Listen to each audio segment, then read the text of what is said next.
लाल पान की बेगम फणीश्वरनाथ रेणु की कहानी। क्यों बिरजू की माँ नाच देखने नहीं जाएगी क्या? बिरजू की माँ शकरकंद उबाल कर बैठी मन ही मन कुढ़ रही थी अपने आंगन में। 7 साल का लड़का बिरजू शकरकंद के बदले तमाचे खाकर आंगन में लोटपोट कर सारी देह में मिट्टी मल रहा था। चंपिया के सिर भी चुड़ैल मंडरा रही है। आधे आंगन धूप रहते जो गई है सहुआन की दुकान छोवा गुड़ लाने, सो अभी तक नहीं लौटी, दियाबाती की बेला हो गई। आए आज लौट के जरा। बागड़ बकरे की देह में कुकुरमाछी लगी थी, इसलिए बेचारा बागड़ रह रह कर कूदफांद कर रहा था। बिरजू की माँ बागड़ पर मन का गुस्सा उतारने का बहाना ढूंढ कर निकाल चुकी थी। पिछवाड़े की मिर्च की फूली गाछ, बागड़ के सिवा और किसने कलेवा किया होगा। बागड़ को मारने के लिए वह मिट्टी का छोटा ढेला उठा चुकी थी कि पड़ोसिन मखनी फुआ की पुकार सुनाई पड़ी। क्यों बिरजू की माँ नाच देखने नहीं जाएगी क्या? बिरजू की माँ के आगे नात और पीछे पघिया हो तब ना, फुआ। गरम गुस्से में बुझी नुकीली बात फुआ की देह में धंस गई और बिरजू के माँ ने हाथ के ढेले को पास ही फेंक दिया। बेचारे बागड़ को कुकुरमाछी परेशान कर रही है। आहा, आए आए, हर्रर, आए आए। बिरजू ने लेटे बागड़ को एक डंडा लगा दिया। बिरजू की माँ की इच्छा हुई कि जाकर उसी डंडे से बिरजू का भूत भगा दे, किंतु नीम के पास खड़ी पनभरनियों की खिलखिलाहट सुनकर रुक गई। बोली, ठहर, तेरे बप्पा ने बड़ा हथछुट्टा बना दिया है तुझे। बड़ा हाथ चलता है लोगों पर। ठहर। मखनी फुआ नीम के पास झुकी कमर से घड़ा उतार कर पानी भरकर लौटती पनभरनियों में बिरजू की माँ की बहकी हुई बात का इंसाफ करा रही थी। जरा देखो तो इस बिरजू की माँ को। 4 मन पाट जूट का पैसा क्या हुआ है, धरती पर पाँव ही नहीं पड़ते। निसाफ करो। खुद अपने मुंह से 8 दिन पहले से ही गांव की गलीगली में बोलती फिरी है। हाँ, इस बार बिरजू के बप्पा ने कहा है, बैलगाड़ी पर बिठाकर बलरामपुर का नाच दिखा लाऊंगा। बैल अब अपने घर है तो 1000 गाड़ी मंगनी मिल जाएंगी। सो मैंने अभी टोक दिया। नाच देखने वाली सब तो ऑन पॉन कर तैयार हो रही हैं, रसोई पानी कर रहे हैं। मेरे मुंह में आग लगे, क्यों मैं टोकने गई। सुनती हो क्या जवाब दिया बिरजू की माँ ने? मखनी फुआ ने अपने पोपले मुंह के होठों को एक और मोड़ कर ऐंठती हुई बोली निकाली, अर्रे हाँ, बिरजू की मैं। या के आगे नाथ और पीछे पघिया हो, तब ना आ। जंगी की पुतोहू बिरजू की माँ से नहीं डरती। वह जरा गला खोल कर ही कहती है, फुआ। सर्वे सितलरमिटी, सर्वे सेटलमेंट के हाकिम के बासा पर फूलछाप किनारी वाली साड़ी पहन के तू भी भटा की भिंटी चढ़ाती तो तुम्हारे नाम से भी 2-3 बीघा धनहर जमीन का पर्चा कट जाता। फिर तुम्हारे घर भी आज 10 मन सोनाबंग पाट होता, जोड़ा बैल खरीदता। फिर आगे नाथ और पीछे सैकड़ों पघिया झूलती। जंगी की पुतोहू मुंहजोर है। रेलवे स्टेशन के पास की लड़की है। 3 ही महीने हुए, गौने की नई बहू होकर आई है और सारे कुरमाटोली की सभी झगड़ालू सासों से एकाध मोर्चा ले चुकी है। उसका ससुर जंगी दागी चोर है, सी किलासी है। उसका खसम रंगी कुरमाटोली का नामी लठ है। इसीलिए हमेशा सींग खुजाती फिरती जंगी की पुतोहू बिरजू की माँ के आंगन में जंगी की पुतोहू की गलाखोल बोली गुलेल की गोलियों की तरह दंदनाती हुई आई थी।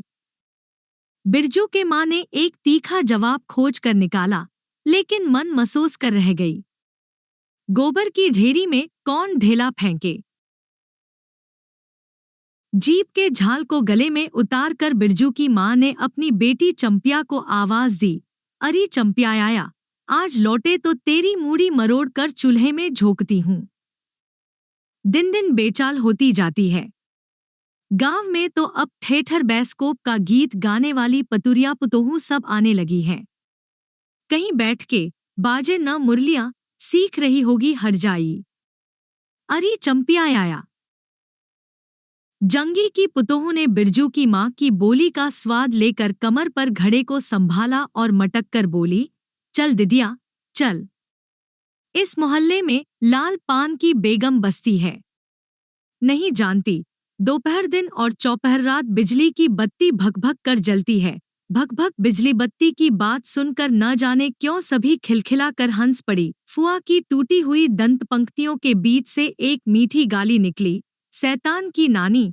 बिरजू की माँ की आंखों पर मानो किसी ने तेज टार्च की रोशनी डालकर चौंधिया दिया। भगभग बिजली बत्ती। 3 साल पहले सर्वे कैंप के बाद गांव की जलनडाही औरतों ने एक कहानी गढ़ के फैलाई थी। चंपिया की माँ के आंगन में रात भर बिजली बत्ती भुकभुकाती थी। चंपिया की माँ के आंगन में नाक वाले जूते की छाप घोड़े की टाप की तरह। जलो, जलो और जलो। चंपिया की माँ के आंगन में चांदी जैसे पाट सूखते देखकर जलने वाली सब औरतें खलिहान पर सोनोली धान के बोझों को देखकर बैंगन का भुर्ता हो जाएंगी। मिट्टी के बर्तन से टपकते हुए छोवा गुड़ को उंगलियों से चाटती हुई चंपिया आई और माँ के तमाचे खाकर चीख पड़ी, मुझे क्यों मारती है ये? सहुआइन जल्दी से सौदा नहीं देती है ने। सहुआइन जल्दी सौदा नहीं देती की नानी। एक सहुआइन की दुकान पर मोती झड़ते हैं, जो जड़ गाड़ कर बैठी हुई थी।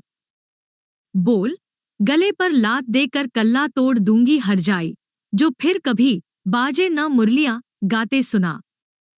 चाल सीखने जाती है ट्यूशन की छोकरियों से। बिरजू के माँ ने चुप होकर अपनी आवाज अंदाजी की उसकी बात जंगी के झोंपड़े तक साफ साफ पहुंच गई होगी। बिरजू बीती हुई बातों को भूलकर उठ खड़ा हुआ था और धूल झाड़ते हुए बर्तन से टपकते गुड़ को ललचाई निगाह से देखने लगा था। दीदी के साथ वह भी दुकान जाता तो दीदी उसे भी गुड़ चटाती जरूर। वह शकरकंद के लोभ में रहा और मांगने पर माँ ने शकरकंद के बदले, ए मैया, एक अंगुली गुड़ दे दे। बिरजू ने तलहथी फैलाई, दे ना मैया, एक रत्ती भर। एक रत्ती क्यों? उठा के बर्तन को फेंक आती हूँ पिछवाड़े में, जाके चाटना। नहीं बनेगी मीठी रोटी। मीठी रोटी खाने का मुंह होता है। बिरजू की माँ ने उबले शकरकंद का सूप रोती हुई चंपिया के सामने रखते हुए कहा, बैठ के छिलके उतार, नहीं तो अभी। 10 साल की चंपिया जानती है, शकरकंद छीलते समय कम से कम 12 बार माँ उसे बाल पकड़कर झकझोरेगी, छोटी छोटी खोट निकालकर गालियां देगी। पांव फैला के क्यों बैठी है उस तरह? बेलल जी, चंपिया माँ के गुस्से को जानती है। बिरजू ने इस मौके पर थोड़ी सी खुशामद करके देखा, मैया, मैं भी बैठकर शकरकंद छीलूं? नहीं, माँ ने झिड़की दी, एक शकरकंद छीलेगा और 3 पेट में। जाके सिद्धू की बहू से कहो, 1 घंटे के लिए कड़ाही मांग कर ले गई तो फिर लौटाने का नाम नहीं। जा जल्दी। मुंह लटका कर आंगन से निकलते निकलते बिरजू ने शकरकंद और गुड़ पर निगाहें दौड़ाई। चंपिया ने अपने झबरे केश की ओट से माँ की ओर देखा और नजर बचाकर चुपके से बिरजू की ओर एक शकरकंद फेंक दिया। बिरजू भागा, सूरज भगवान डूब गए, दिया बत्ती की बेला हो गई। अभी तक गाड़ी। चंपिया बीच में ही बोल उठी, कोयरी टोले में किसी ने गाड़ी नहीं दी मैया। बप्पा बोले, माँ से कहना सब ठीक ठाक करके तैयार रहें। मल्धिया टोली के मियांजान की गाड़ी लाने जा रहा हूँ। सुनते ही बिरजू की माँ का चेहरा उतर गया। लगा, छाते की कमानी उतर गई घोड़े से अचानक। कोयरी टोले में किसी ने गाड़ी मंगनी नहीं दी। तब मिल चुकी गाड़ी। जब अपने गांव के लोगों की आंख में पानी नहीं, तो मल्धिया टोली के मियांजान की गाड़ी का क्या भरोसा? न 3 में न 13 में। क्या होगा शकरकंद छील कर रख दे उठा के, यह मर्द नाच दिखाएगा। बैलगाड़ी पर चढ़कर नाच दिखाने ले जाएगा। चढ़ चुकी बैलगाड़ी पर, देख चुकी जी भर नाच। पैदल जाने वाली सब पहुंचकर पुरानी हो चुकी होंगी। बिरजू छोटी कड़ाही सिर पर औंधा कर वापस आया। देख दिदिया, मलेट्री टोपी। इस पर 10 लाठी मारने पर भी कुछ नहीं होता। चंपिया चुपचाप बैठी रही, कुछ बोली नहीं, जरा सी मुस्कराई भी नहीं। बिरजू ने समझ लिया, मैया का गुस्सा अभी उतरा नहीं है। पूरे तौर से मढ़िया के अंदर से बागड़ को बाहर भगाती हुई बिरजू की माँ बड़बड़ाई, कल ही पंचकौड़ी कसाई के हवाले करती हूँ, राकस तुझे हर चीज में मुंह लगाएगा। चंपिया, बांध दे बागड़ कोड़ोट, खोल दे गले की घंटी। हमेशा टुनुर टुनुर, मुझे जरा नहीं सुहाता है। टुनुर टुनुर सुनते ही बिरजू को सड़क से जाती हुई बैलगाड़ियों की याद हो आई। अभी बबुआनटोले की गाड़ियां नाच देखने जा रही थी। झुनुर झुनुर बैलों की झुमकी, तुमने सो बेसी बकबक मत करो। बागड़ के गले से झुमकी खोलती बोली चंपिया। चंपिया, डाल दे चूल्हे में पानी। बप्पा आवे तो कहना कि अपने उड़नजहाज पर चढ़कर नाच देख आएं। मुझे नाच देखने का शौक नहीं।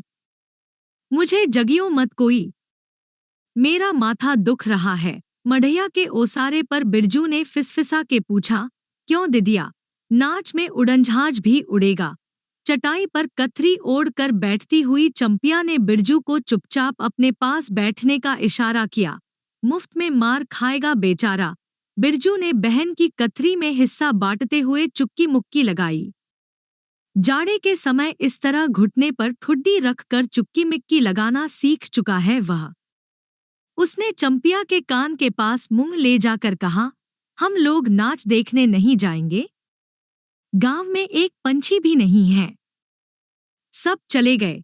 चंपिया को तिलभर भी भरोसा नहीं। संझा तारा डूब रहा है। बप्पा अभी तक गाड़ी लेकर नहीं लौटे। 1 महीना पहले से ही मैया कहती थी, बलरामपुर के नाच के दिन मीठी रोटी बनेगी, चंपिया छींट की साड़ी पहनेगी, बिरजू पैंट पहनेगा।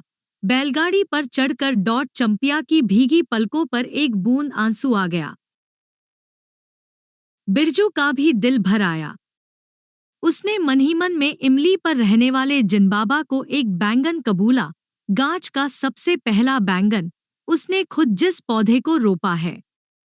जल्दी से गाड़ी लेकर बप्पा को भेज दो, जिनबाबा। मढ़िया के अंदर बिरजू की माँ चटाई पर पड़ी करवटें ले रही थी। उन्हें पहले से किसी बात का मंसूबा नहीं बांधना चाहिए किसी को। भगवान ने मंसूबा तोड़ दिया। उसको सबसे पहले भगवान से पूछना है, यह किस चूक का फल दे रहे हो भोला बाबा?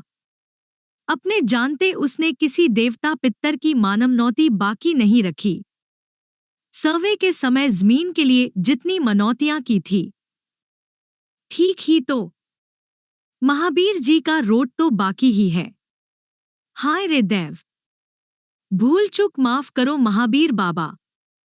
मनौती दूनी करके चढ़ाएगी बिरजू की माँ। बिरजू की माँ के मन में रह रह कर जंगी की पुतोहू की बातें चुभती हैं। भक भक बिजली बत्ती, चोरी चमारी करने वाली की बेटी पुतोहू जलेगी नहीं। 5 बीघा जमीन क्या हासिल की है बिरजू के बप्पा ने? गांव की भाई खोकियों की आंखों में किरकिरी पड़ गई है। खेत में पाट लगा देखकर गांव के लोगों की छाती फटने लगी। धरती फोड़कर पाट लगा है। बैसाखी बादलों की तरह उमड़ते आ रहे हैं पाट के पौधे। तो अलान तो फलान, इतनी आंखों की धार भला फसल सहे। जहां 15 मन पाट होना चाहिए, सिर्फ 10 मन पाट कांटा पर तौल के ओजन हुआ भगत के यहाँ। इसमें जलने की क्या बात है भला? बिरजू के बप्पा ने तो पहले ही कुरमाटोली के एक एक आदमी को समझा के कहा, जिंदगी भर मजदूरी करते रह जाओगे। सर्वे का समय हो रहा है, लाठी कड़ी करो तो 2-4 बीघे जमीन हासिल कर सकते हो। सो गांव की किसी पुतखोकी का भतार सर्वे के समय बाबू साहेब के खिलाफ खांसा भी नहीं। बिरजू के बप्पा को कम सहना पड़ा है। बाबू साहेब गुस्से से सर्कस नाच के बाघ की तरह हुमड़ते रह गए। उनका बड़ा बेटा घर में आग लगाने की धमकी देकर गया। आखिर बाबू साहेब ने अपने सबसे छोटे लड़के को भेजा। बिरजू की माँ को मौसी कह के पुकारा, यह जमीन बाबूजी ने मेरे नाम से खरीदी थी। मेरी पढ़ाई लिखाई उसी जमीन की उपज से चलती है, और भी कितनी बातें। खूब मोहना जानता है उतना जरासा लड़का जमींदार का बेटा है कि। चंपिया, बिरजू सो गया क्या? यहाँ आ जा बिरजू। बिरजू के बाप पर बहुत तेजी से गुस्सा चढ़ता है, चढ़ता ही जाता है। बिरजू की माँ का भाग ही खराब है, जो ऐसा गोबर गणेश घरवाला उसे मिला। कौन सा शौकमौज दिया है उसके मर्द ने? कोल्हों के बैल की तरह खटकर सारी उम्र काट दी इसके यहाँ, कभी एक पैसे की जलेबी भी ला कर दी है उसके खसम ने। पाट का दाम भगत के यहाँ से लेकर बाहर ही बाहर बैलहट्टा चले गए। बिरजू की माँ को एक बार नमरी लोट देखने भी नहीं दिया आंख से, बैल खरीद लाए। उसी दिन से गांव में ढिंढोरा पीटने लगे, बिरजू की माँ इस बार बैलगाड़ी पर चढ़कर जाएगी नाच देखने। दूसरे की गाड़ी के भरोसे नाच दिखाएगा। अंत में उसे अपने आप पर क्रोध हो आया। वह खुद भी कुछ कम नहीं। उसकी जीभ में आग लगे। बैलगाड़ी पर चढ़कर नाच देखने की लालसा किसी कुसमय में उसके मुंह से निकली थी, भगवान जाने। फिर आज सुबह से दोपहर तक किसी न किसी बहाने उसने 18 बार बैलगाड़ी पर नाच देखने की चर्चा छेड़ी है। लो, खूब देखो नाच। कथरी के नीचे दुशाले का सपना। कल भोरे पानी भरने के लिए जब जाएगी, पतली जीभ वाली पतुरिया सब हंसती आएंगी, हंसती जाएंगी। सभी जलते हैं उससे, हाँ भगवान, दाढ़ीजार भी। 2 बच्चों की माँ होकर भी वह जस की तस है। उसका घरवाला उसकी बात में रहता है। वह बालों में गरी का तेल डालती है। उसकी अपनी जमीन है किसी के पास एक घूर जमीन भी अपने इस गांव में। जलेंगे नहीं, 3 बीघे में धान लगा हुआ है, अघनी। लोगों की बिखदीट से बचे, तब तो बाहर बैलों की घंटियां सुनाई पड़ी। तीनों सतर्क हो गए। उत्कर्ण होकर सुनते रहे, अपने ही बैलों की घंटी है, क्यों री चंपिया? चंपिया और बिरजू ने प्राय एक ही साथ कहा, चुप। बिरजू की माँ ने फिसफिसा कर कहा, शायद गाड़ी भी है, घड़घड़ाती है ना? दोनों ने फिर हुंकारी भरी। चुप, गाड़ी नहीं है। तू चुपके से टट्टी में छेद करके देख तो आ चंपी। भाग के आ, चुपके चुपके।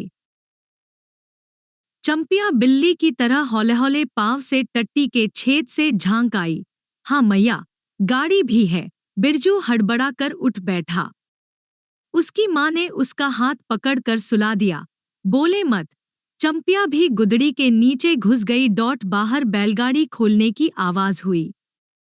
बिरजू के बाप ने बैलों को जोर से डांटा। हाँ, आ गए घर। घर आने के लिए छाती फटी जाती थी। बिरजू की माँ ताड़ गई।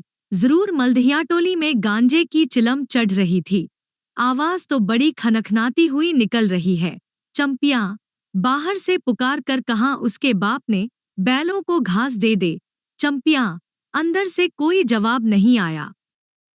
चंपिया के बाप ने आंगन में आकर देखा तो न रोशनी, न चिराग, न चूल्हे में आग। बात क्या है? नाच देखने उतावली होकर पैदल ही चली गई क्या? बिरजू के गले में खसखसाहट हुई और उसने रोकने की पूरी कोशिश भी की, लेकिन खांसी जब शुरू हुई तो पूरे 5 मिनट तक वह खांसता रहा। बिरजू, बेटा बिरजमोहन। बिरजू के बाप ने पुचकार कर बुलाया। मैया गुस्से के मारे सो गई क्या? अरे अभी तो लोग जा ही रहे हैं। बिरजू की माँ के मन में आया कि कस कर जवाब दे, नहीं देखना है नाच। लौटा दो गाड़ी। चंपिया, उठती क्यों नहीं? ले, धान की पंचसीस रख दे। धान की बालियों का छोटा झब्बा झोंपड़े के ओसरे पर रखकर उसने कहा, दिया बालो। बिरजू की माँ उठकर ओसारे पर आई। 1.5 पहर रात को गाड़ी लाने की क्या जरूरत थी? नाच तो अब खत्म हो रहा होगा। डिबरी की रोशनी में धान की बालियों का रंग देखते ही बिरजू की माँ के मन का सब मैल दूर हो गया। धानी रंग उसकी आंखों से उतरकर रोम रोम में घुल गया। नाच अभी शुरू भी नहीं हुआ होगा। अभी अभी बलमपुर के बाबू की संपनी गाड़ी मोहनपुर होटल बंगला से हाकिम साहब को लाने गई है। इस साल आखिरी नाच है। पंचसीस टट्टी में खोस दे। अपने खेत का है। अपने खेत का? हुलसती हुई बिरजू की माँ ने पूछा, पक गए धान? नहीं, 10 दिन में अघन चढ़ते चढ़ते लाल होकर झुक जाएंगी सारे खेत की बालियां। मलदहिया टोली पर जा रहा था। अपने खेत में धान देखकर आंखें जुड़ा गईं। सच कहता हूँ, पंचसीस तोड़ते समय उंगलियां कांप रही थी मेरी।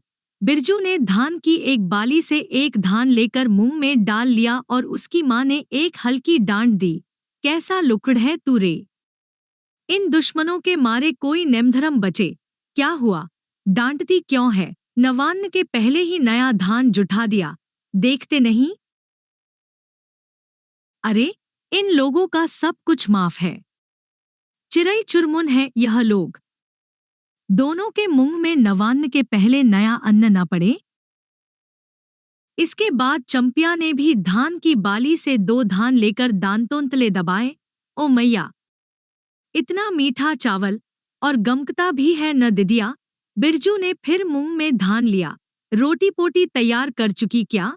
बिरजू के बाप ने मुस्कराकर पूछा।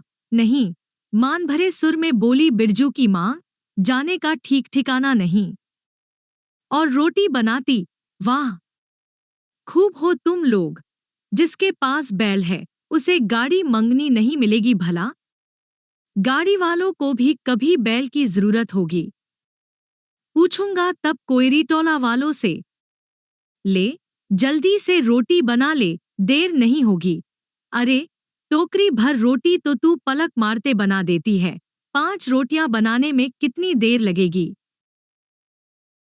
अब बिरजू की माँ के होठों पर मुस्कुराहट खुलकर खिलने लगी। उसने नजर बचाकर देखा, बिरजू का बप्पा उसकी ओर एकटक निहार रहा है। चंपिया और बिरजू न होते तो मन की बात हंसकर खोलने में देर न लगती।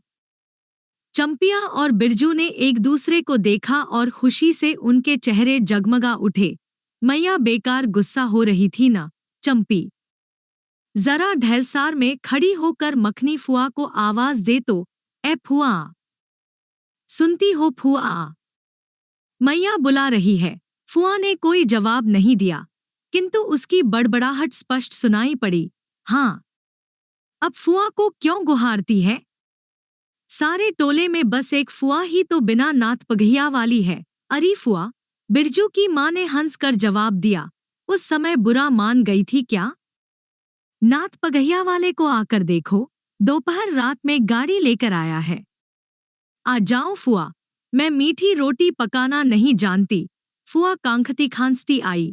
इसी के घड़ी भर दिन रहते ही पूछ रही थी कि नाच देखने जाएगी क्या? कहती तो मैं पहले से ही अपनी अंगीठी यहाँ सुलगा जाती।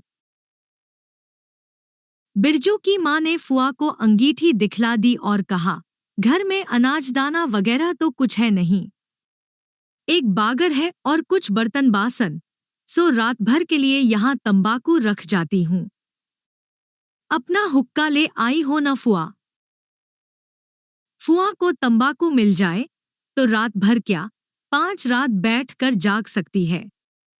फुआ ने अंधेरे में टटोल कर तंबाकू का अंदाज किया।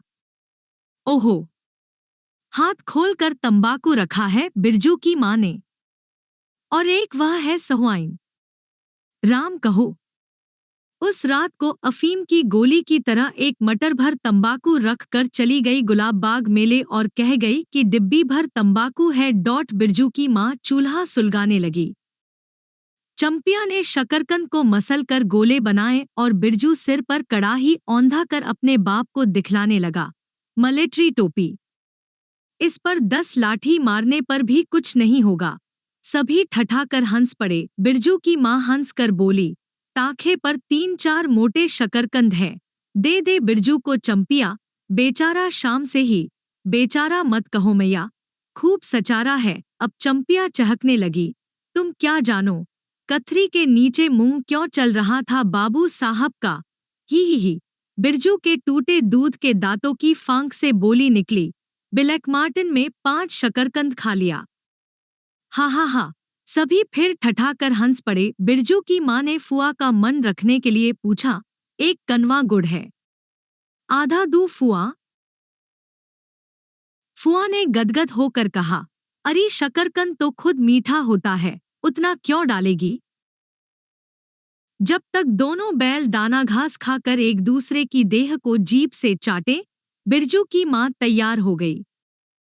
चंपिया ने छींट की साड़ी पहनी और बिरजू बटन के अभाव में पैंट पर पटसन की डोरी बंधवाने लगा। बिरजू के माँ ने आंगन से निकल गांव की ओर कान लगाकर सुनने की चेष्टा की। इतनी देर तक भला पैदल जाने वाले रुके रहेंगे? पूर्णिमा का चांद सिर पर आ गया है। बिरजू की माँ ने असली रूपा का मंगटिक्का पहना है आज, पहली बार। बिरजू के बप्पा को हो क्या गया है, गाड़ी जोतता क्यों नहीं? मुंह की ओर एकटक देख रहा है, मानो नाच की लाल पान की। गाड़ी पर बैठते ही बिरजू की माँ की देह में एक अजीब गुदगुदी लगने लगी। उसने बांस की बल्ली को पकड़कर कहा, गाड़ी पर अभी बहुत जगह है, जरा दाहिनी सड़क से गाड़ी हाँकना। बैल जब दौड़ने लगे और पहिया जब चू चू करके घरघराने लगा तो बिरजू से नहीं रहा गया। उड़नझाज की तरह उड़ाओ बप्पा। गाड़ी जंगी के पिछवाड़े पहुंची। बिरजू की माँ ने कहा, जरा जंगी से पूछो न, उसकी पुतोहू नाच देखने चली गई क्या? गाड़ी के रुकते ही जंगी के झोंपड़े से आती हुई रोने की आवाज स्पष्ट हो गई। बिरजू के बप्पा ने पूछा, अरे जंगी भाई, काहे कन्नरोहट हो रहा है आंगन में? जंगी घूर ताप रहा था, बोला, क्या पूछते हो, रंगी बलरामपुर से लौटा नहीं, पुतोहिया नाच देखने कैसे जाए? आसरा देखते देखते उधर गांव की सभी औरतें चली गई। अरे टीसन वाली, तो रोती है काहे? बिरजू की माँ ने पुकार कर कहा, आजा झट से कपड़ा पहनकर, सारी गाड़ी पड़ी हुई है। बेचारी, आजा जल्दी। बगल के झोंपड़े से राधे की बेटी सुनरी ने कहा, काकी, गाड़ी में जगह है? मैं भी जाऊंगी। बांस की झाड़ी के उस पार लरेना खवास का घर है, उसकी बहू भी नहीं गई है, गिलट का झुमकीकड़ा पहनकर झमकती आ रही है, आजा। जो बाकी रह गई हैं, सब आ जाए जल्दी। जंगी की पुतोहू, लरेना की बीवी और राधे की बेटी सुनरी तीनों गाड़ी के पास आई। बैल ने पिछला पैर फेंका। बिरजू के बाप ने एक भद्दी गाली दी, साला, लताड़ मार कर लंगड़ी बनाएगा पुतोहू को। सभी ठठाकर हंस पड़े। बिरजू के बाप ने घूंघट में झुकी दोनों पुतोहुओं को देखा। उसे अपने खेत की झुकी हुई बालियों की याद आ गई। जंगी की पुतोहू का गौना 3 ही मास पहले हुआ है। गौने की रंगीन साड़ी से कड़वे तेल और लठवा सिंदूर की गंध आ रही है। बिरजू की माँ को अपने गौने की याद आई। उसने कपड़े की गठरी से 3 मीठी रोटियां निकाल कर कहा, खा ले एक एक करके, सिमराह के सरकारी कूप में पानी पी लेना। गाड़ी गांव से बाहर होकर धान के खेतों के बगल से जाने लगी। चांदनी, कार्तिक की। खेतों से धान के झड़ते फूलों की गंध आती है। बांस की झाड़ी में कहीं दुधी की लता फूली है। जंगी की पुतोहू ने एक बीड़ी सुलगा कर बिरजू की माँ की ओर बढ़ाई। बिरजू की माँ को अचानक याद आई चंपिया, सुनरी, लरेना की बीवी और जंगी की पुतोहू, ये चारों ही गांव में बैस्कोप का गीत गाना जानती है। खूब। गाड़ी की लीक धनखेतों के बीच होकर गई।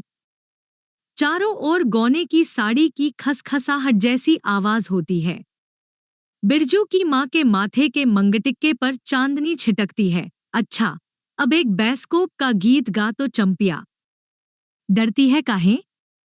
जहां भूल जाओगी, बगल में मास्टरनी बैठी ही है। दोनों पुतोहुओं ने तो नहीं, किंतु चंपिया और सुनरी ने खंखार कर गला साफ किया। बिरजू के बाप ने बैलों को ललकारा, चल भैया, और जरा जोर से गा रे चंपिया, नहीं तो मैं बैलों को धीरे धीरे चलने को कहूंगा।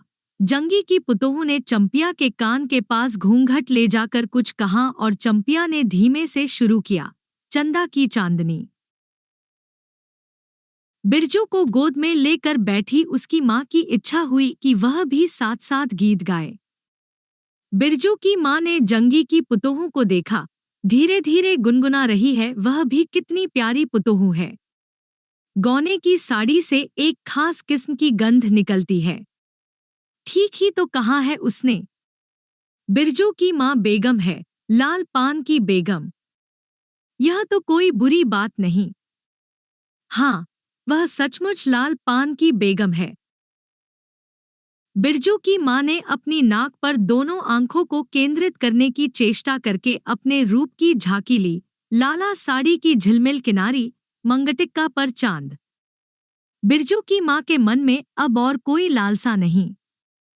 उसे नींद आ रही है।